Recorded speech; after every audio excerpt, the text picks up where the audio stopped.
Je suis sûre que par là on va trouver à manger. Tu vas voir, Guerre, on va tomber sur quelque chose d'incroyable, je le sens. Station terrienne. Tiens, on dirait des gens qui parlent, mais c'est bizarre.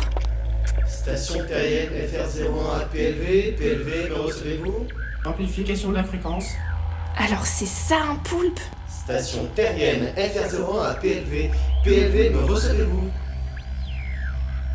PLV à station terrienne FR01, je vous reçois. Loués soyons-nous. Loués soyons-nous. PLV, la première fusée depuis la France est prête à partir. Départ prévu dans 4 heures. Nous attendons les derniers ordres du Grand Octopus avant le lancement. Les spécimens adultes en bonne santé sont prioritaires. Ce seront les premiers à être vendus. Spécimen? Entendu, PLV. Je transfère les ordres au service de sélection. Le PLV pourra être fier de notre travail. Comment avance la campagne publicitaire, PLV? Est-ce que Kyriel est prête à recevoir les premiers esclaves de l'histoire? En Kyriel? Esclave? Oui, je vous envoie le message publicitaire station terrienne FR01. Contenu téléchargé. Lancement du contenu. Vos 8 tentacules ne savent plus quoi penser? Vous avez trop de choses à faire? Eh bien, loué soit le grand octopus, car il nous apporte depuis les hors-bords de l'univers, les humains. Ce sont des êtres peu développés, prêts à se mettre à votre service. Ils feront le ménage, garderont les enfants et vous tiendront compagnie, comme vous le souhaitez. Disponible dans vos magasins Slubly dès l'arrivage des navettes spatiales. Alors n'attendez pas, réservez votre avenir, appelez le PLV. Je sais qu'on était censé trouver à manger, Guerre, mais là, ça fait trop de nouveaux mots que je connais pas. Il faut vite qu'on trouve le docteur. Et qu'est-ce que tu veux que je fasse? Une opération commando discrète au milieu d'une salle remplie à ras-bord Je d'ennemis? veux qu'on la sorte de là. Elle ne le fera pas toute seule, elle n'a pas conscience du danger. Ne criez pas si fort, nous allons nous faire repérer. Mais calme-nous doucement. Oh, toi? On la retrouvera jamais, Brune, jamais. Ah bravo, faire pleurer un enfant. Félicitations. On pourrait aller la retrouver si une certaine personne n'était pas si bornée. Écoute-moi bien, les cervelés, c'est trop dangereux! Ah ouais? Bah ça avait pas l'air de t'inquiéter tant que ça le danger tout à l'heure. Docteur! Hé, docteur! Brune. Docteur, qu'est-ce que ça veut dire spécimen?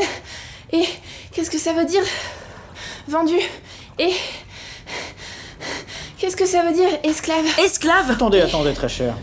Où avez-vous entendu tout cela?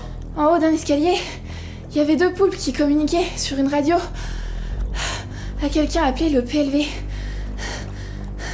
Ils parlaient de publicité pour des esclaves et du fait qu'ils ne veulent que des spécimens adultes. Et c'est ça qui va être dans le truc qu'on a vu qu'ils ont appelé une fusée. Ils ne veulent pas les tuer. Ils veulent les utiliser en tant qu'esclaves. Mais où? Logiquement, si cette fusée va vraiment dans l'espace, je dirais sur une autre planète. Une autre planète? Une planète comme la Terre? Oui ma chère, comme la Terre. Sauf que celle-ci serait située à des millions d'années-lumière. Wow. Donc les poulpes seraient en communication avec une forme de vie extraterrestre à laquelle ils vendent des humains esclaves?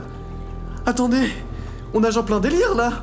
Si je puis me permettre une hypothèse, nous avons sur notre planète, de moins de 5 milliards d'années, des poulpes qui parlent, se déplacent hors de l'eau, manipulent des machines, bref, des créatures qui sont conscientes qu'elles pensent. Et leur évolution de céphalopodes benthiques à être intelligents se serait faite en quelques jours juste parce qu'une centrale nucléaire a explosé. Vous ne pensez pas que ces êtres sont quand même plus proches de ce qui pourrait être une forme de vie extraterrestre que de mutation? Il faut qu'on contacte la radio rebelle. Maintenant! Tout le monde dans le van! On se casse d'ici! Docteur, vous conduisez. Brune, tu vas redire le plus précisément possible ce que tu as entendu à l'artificier. L'artificier, tu enregistres. Allez, on se bouge! C'est parti, on se tire! Vous avez un plan? On va forcer le péage dans l'autre sens, pour rejoindre le camp des rebelles. Pendant ce temps, je vais essayer de les contacter en trafiquant la radio d'ici. On a intérêt à faire vite. Allez, satanée machine!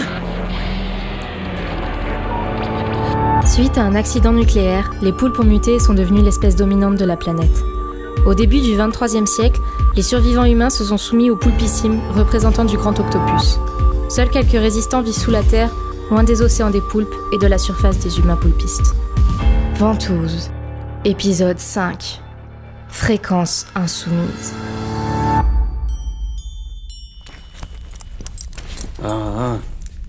Comment ça s'attache ce... Adam, tu es prêt? Oui, Jeanne chérie, j'arrive. Voilà, qu'est-ce que tu en penses? Oh mon amour, ce que tu es beau, ça te va comme un gant. Vraiment, tu trouves? Oui. Ça ne me grossit pas un peu? Non, c'est parfait. Ou merveilleux comme tu le dis si bien. Oui, merveilleux, tu as raison. Je suis désolé, je dois être un peu nerveux, c'est que je ne m'attendais pas à avoir une place pour le premier départ. Mais qu'est-ce que tu racontes, Adam? Tu es l'un des fidèles les plus dévoués de notre chapelle. Tu mérites ta place dans le Grand 8. Et tu as entendu ce qu'a dit l'orateur. Dès que tu seras arrivé dans la terre promise, tu pourras nous garder une place pour quand Batipolypus et les Don et moi seront prêts à te rejoindre. Crois-moi, mon chéri, tes enfants seront aussi fiers de toi que moi je le suis. Vous êtes prêts? Le départ du Grand 8 est imminent. Il ne faudrait pas être en retard, monsieur Strauss. Oui, vous avez raison, j'arrive tout de suite. Au revoir, ma jeune chérie. Je vais aller nous réserver une place dans le paradis pour les enfants et toi, je te le promets.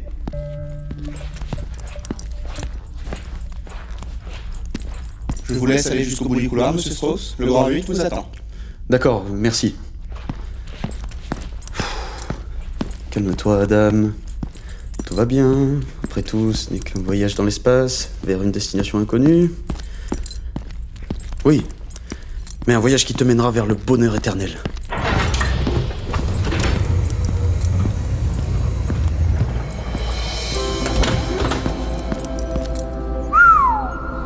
On dirait... Une montagne russe, pas vrai? Oui, c'est ça. Je m'appelle Stanley, mais vous pouvez m'appeler Stan. Et vous êtes? Adam Strauss. Enchanté, Adam. Vous avez l'air un peu nerveux. Ça se voit tant que ça. Mince. Vous aussi, vous allez être du voyage? Eh oui. On dirait que les rebelles avaient bel et bien tort de s'opposer au grand octopus. On va au paradis ce soir. Ouais, je n'arrive toujours pas à y croire. Passagers pour le premier lancement du Grand 8, veuillez embarquer. Passagers pour le premier lancement du Grand 8. Appel pour l'embarquement. Merci. C'est pour nous. Allons-y.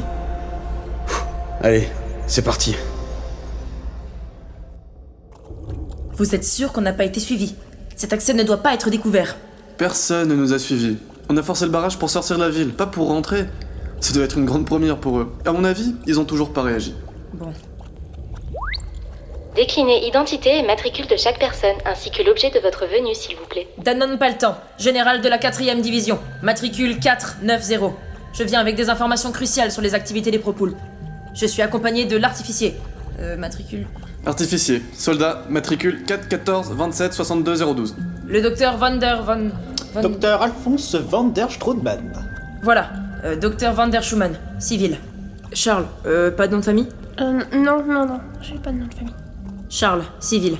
Et Brune Akapi. Brune Akapi, civil. Nous sommes 5. Patientez, s'il vous plaît. Et qu'est-ce qui se passe maintenant? Ah, ils vérifient les données. Ils regardent si nos matricules sont correctes et ils voient s'ils vous ont dans leur base de fichiers. Si tout est bon, on devrait être fouillé. Et puis ensuite, ils vont nous scanner et voilà, on pourra rentrer. Mais si tout est pas bon, s'il y a des informations qui sont pas bonnes... Eux, ils vont nous tirer dessus. Ne t'en fais pas, Charles. Il n'y a aucune raison que ce soit le cas. Tout de même... Qu'est-ce qu'il y a encore? Je ne vous ai point agressé, que je sache. Pas la peine d'être aussi sèche à chaque fois que j'ouvre ma cavité buccale. Je vous disais juste que c'est étrange. Pour des personnes qui ont des difficultés à se procurer des véhicules, vous possédez pourtant des portes électriques, des haut-parleurs en état et apparemment un scanner taille humaine et autres ingénieries. Ah bah c'est sûr que c'est une porte électrique qui va nous faire gagner la Il guerre. est impossible de parler avec elle. Vous en faites pas, Doc. Elle est comme ça avec tout le monde. Et si vous voulez savoir, la rébellion a pas choisi cet endroit pour rien. C'est un ancien centre de recherche spatiale ici. Classe, non? Déjà tout creusé quand on l'a trouvé. On a juste eu à réparer quelques câbles et hop, on a de la place et de l'électricité. C'est astucieux. Oui, très. Et j'arrive pas à croire que je suis bloqué ici à écouter l'histoire de la rébellion pour les nuls en attendant que la magnifique porte électrique s'ouvre. On a pour combien de temps de procédure encore? Pour 5 personnes de nuit, je dirais encore une vingtaine de minutes. Voire une demi-heure s'ils trouvent pas l'un de nos fichiers.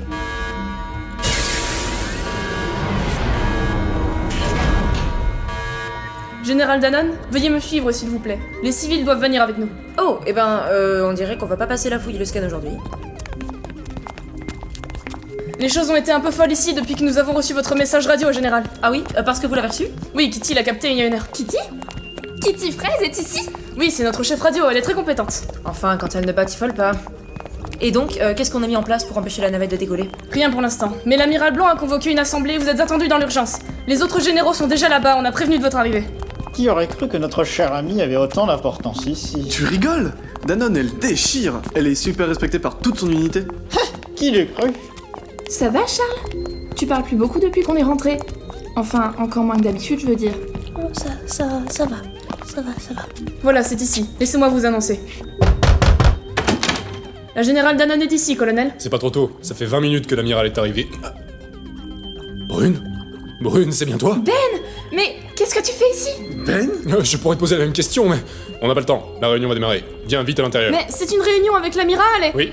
Vous voulez donner un ordre à un supérieur, soldat? Dois-je vous rappeler que vous parlez à votre colonel? Mais... Général Danone, vous n'allez pas laisser faire ça tout de même. Alors de 1, je me carre de vos histoires de fillettes. Et de 2, j'ai besoin d'elle pour témoigner. C'est elle qui a entendu la conversation entre les poulpes. Quoi? Vous avez laissé Brune rencontrer les poulpes? On lui a pas présenté, elle s'était enfuie. Bon, on verra ça plus tard. Soldat, amenez ces civils à la cafétéria. Ils doivent avoir besoin de se restaurer. Bien, mon colonel. Oh oui, la cafétéria. Général Danone, après vous. Merci. Notre artificier aurait-il un problème? C'est ce qu'on mange que t'aimes pas? Pourtant, ça change de caviar quand même. Hein. Mais non, c'est pas ça. C'est juste qu'elles sont toutes les deux dans une réunion super importante, sans nous. Et on se retrouve largués comme des vieilles serpillières. Et elles sont entourées de plein de monde comme Ben, ou l'amiral, ou Ben. Et vous ne pensez pas que vous êtes un peu... jaloux? Moi? Jaloux? Pour cette foutue réunion? Ah non, je suis plus heureux ici avec une assiette et une fourchette. Et un bon plat chaud, hein. Non, mon cher tireur, vous m'avez mal compris.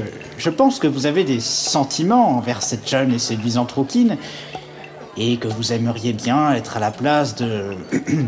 Ben, alors qu'il est. Moi? Amoureux? De Brune? N'importe quoi, je veux dire, elle est innocente et dans la lune et jolie.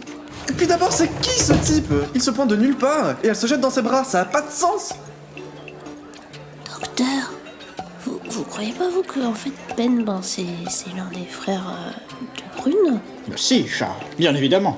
Mais voyez-vous, mon petit, quand on est amoureux, on perd une partie de nos facultés d'observation lorsqu'il s'agit de l'être aimé.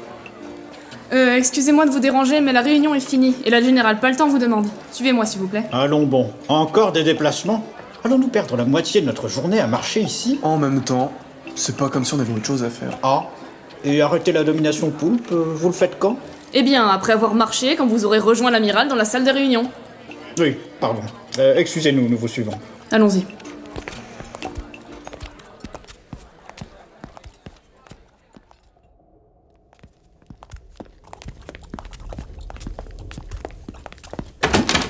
C'est ici, entrez. Oh là, mais il y a du beau monde ici. J'ai peur. Restez près de moi, Charles. Ah, vous voilà. Amiral, généraux, laissez-moi vous présenter les personnes dont je vous ai parlé. Voici le docteur, l'artificier et Charles. Amiral. Bonjour. À vos ordres, monsieur. J'ai toujours rêvé de faire ça. Enfin bon, il s'agit avec Brune de l'équipe avec laquelle je me suis introduite dans le QG des poulpistes. Messieurs, je suis enchanté de vous rencontrer. Je me présente. Blanc Mardi est mon nom. Général en chef de l'armée rebelle. Mais ici, tout le monde m'appelle l'amiral. Danone m'a parlé de votre bravoure et de vos savoirs. C'est grâce à vous que nous avons toutes ces précieuses informations sur l'ennemi aujourd'hui. Je vous en suis grandement reconnaissant.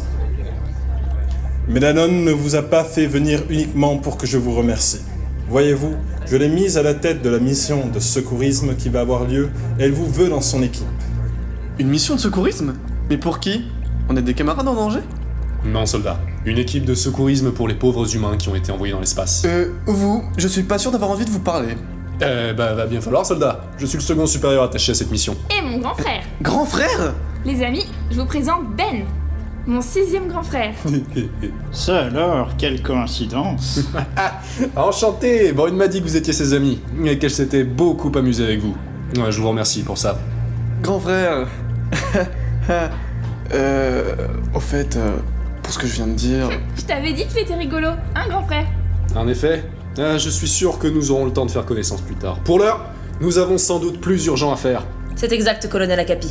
La première fusée contenant des poulpistes vient d'être envoyée dans l'espace. Quoi? Oh non. C'est horrible. Et grâce à Kitty, nous avons pu capter quelques ondes radio envoyées depuis le lieu où la navette devrait atterrir. Écoutez ça. Loué soit le grand octopus, car il nous apporte depuis les hors-bords de l'univers les humains. Ce sont des êtres peu développés, prêts à se mettre à votre service. Ils feront le ménage, garderont les enfants et vous tiendront compagnie, comme vous le souhaitez. Disponible dans vos magasins Slubli dès l'arrivage des navettes spatiales. Nous sommes maintenant sûrs des intentions des poulpes. S'il s'agit bien de poulpes. Docteur, auriez-vous des informations à fournir à ce sujet ? Danone nous a parlé de vos savoirs touche-à-tout et nous a aussi dit que vous aviez vécu parmi eux pendant 3 mois. J'ai pu faire quelques observations, mais il me faudrait faire de plus amples analyses pour pouvoir vous renseigner réellement à ce sujet. Il me faudrait des sujets de test, par exemple. Nous avons pu capturer quelques poulpes lors de nos précédentes batailles. Je vous autorise l'accès à notre prison. Vous choisirez vous-même vos sujets de test. Nous aurons besoin de toutes les informations possibles, car nous allons envoyer Danone et son équipe là-bas. Quoi ? À l'autre bout de l'espace ?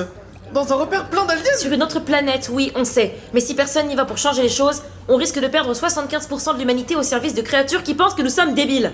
Et les 25% restants risquent fort de disparaître dans les batailles à venir. Mais qu'est-ce que tu veux faire ? Et te mettre au milieu d'une planète remplie d'ennemis et faire « arrêtez l'esclavage ! Au fait, moi aussi je suis un humain. Il vous serait très facile de me capturer et de m'utiliser comme les autres. C'est sûr, ça va très bien marcher !» Disons, le même plan, mais de manière plus subtile. En visant directement les chefs d'État pour négocier un traité de paix ou quelque chose du genre. Mais on pourrait pas régler les choses depuis le bon vieux sol terrien, en allant détruire leur base par exemple. Non, on ne peut pas. D'après les informations que nous a rapportées la générale Danone, l'ennemi a construit ses rampes de lancement spatial alambiquées partout autour du globe. Eh oui, le Grand 8, ou le roller coaster pour l'espace. C'était un choix logique de long paradis finalement. Ouais, je trouve pas ça drôle. Et il faut quand même aller sauver ces civils innocents. On ne sait même pas ce qu'on va leur faire subir là-haut. Il faut y aller. Brune m'a déjà dit qu'elle venait. Oui, j'ai découvert plein de choses sur Terre avec vous, et j'adore ça. Je veux continuer à découvrir. Alors une nouvelle galaxie, une nouvelle planète, une nouvelle espèce. Et moi je l'accompagne avec notre frère Joris. On a laissé notre sœur livrer elle-même beaucoup trop longtemps. Elle ressemble beaucoup trop à une secte, cette famille. Alors ? L'artificier ? Doc, vous suivez ? Pour ma part, je pense que je vous serais beaucoup plus utile sur Terre en faisant mes recherches. Je resterai en contact par radio. De plus, je ne voudrais pas risquer une fissure sur le bocal de Gladys avec la pression. D'accord. Et toi ? Moi ? Quoi, moi ? Courir à une mort certaine dans une espèce de mission suicide intergalactique ? Non merci, j'ai déjà donné pour cette guerre. Allez, tu peux pas dire non. On va bien s'amuser. Et puis, on a fait tout le chemin jusqu'ici, ensemble. Déjà que le docteur vient pas...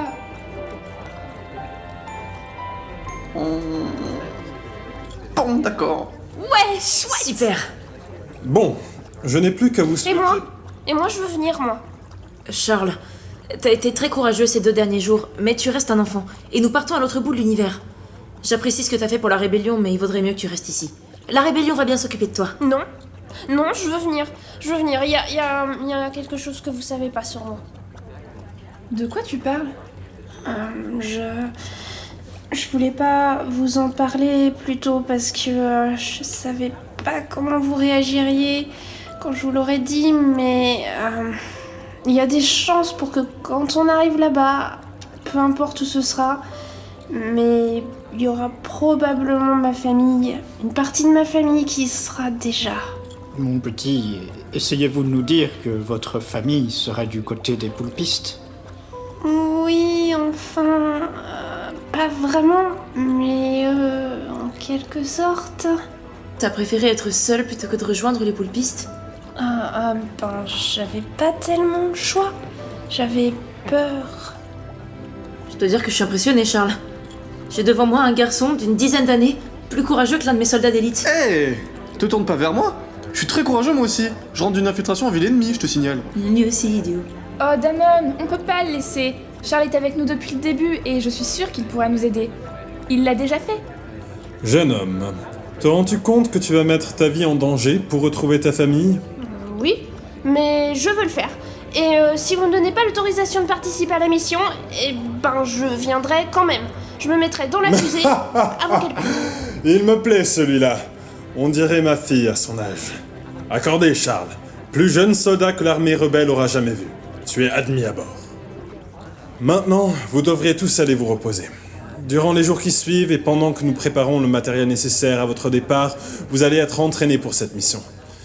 Et ne vous attendez pas à ce que ça ressemble à une promenade de santé, vous partez sur une planète alien dans près d'une semaine. Oh. Tu regrettes déjà, petit ? Non, un petit peu peut-être. Ah, j'arrive pas à croire que tu sois entré dans l'armée. Et t'es colonel en plus. Ouais, je sais, c'est fou, non? Et je suis pas seul, Joris est là lui aussi, en tant que mécanicien. Et il est super fort. J'ai hâte de le voir. Tu sais à quelle heure il finit sa journée de boulot? Bientôt, j'espère. Il va être surpris de te voir en tout cas, et de voir à quel point t'as changé. Et t'as des nouvelles des autres? De Wulfric, de Rory, de Stanley et de Vincent, ou de Sam et Edward? Hop, doucement petite sœur, si ta question est « est-ce qu'ils sont ici aussi ?» j'ai bien peur que la réponse c'est non. Non. Écoute, le jour où on est parti, il y a eu une attaque. Des poulpes entouraient notre abri. Beaucoup. On a décidé de faire diversion pour ne pas qu'ils te trouvent. On s'est divisé en plusieurs groupes, on a couru dans tous les sens, et ça a marché. Ils nous ont poursuivis à la place de fouiller l'endroit, et de te trouver toi. Toute mignonne, toute brune, en train de dormir. Je suis plus si petite. Je serai bientôt une adulte. Ouais, je sais. Tu as grandi tellement vite. C'était une jeune femme que je parle maintenant. Il faut que je te présente quelqu'un. Regarde! Voilà Guerre, mon papillon. Dis bonjour, Guerre. Guerre! Ouh! Il bouge pas. Même quand il dort, d'habitude, il se réveille pour me répondre. Oui. À propos de ça, Brune. On t'a un peu surprotégé, les autres et moi, et il y a certaines choses que je devrais t'expliquer. Tu vois, ton papillon, Guerre, est mort. Tout comme le sont sans doute Wulfric, Rory, Stanley, Vincent, Sam et Edward. Qu'est-ce que ça veut dire? Ah, la nuit aura été longue, n'est-ce pas? Oui, amiral. Je suis heureux de voir en eux la fougue de la jeunesse. Moi, je ne l'ai presque plus. Mais quand même, est-ce que cette mission ne serait pas dangereuse? Oui, amiral, sans doute. Il va falloir couvrir leurs arrières. Soldats, réveillez-moi Sagnazan. J'ai une mission pour elle. Bien, amiral, tout de suite. Et fermez la porte en partant.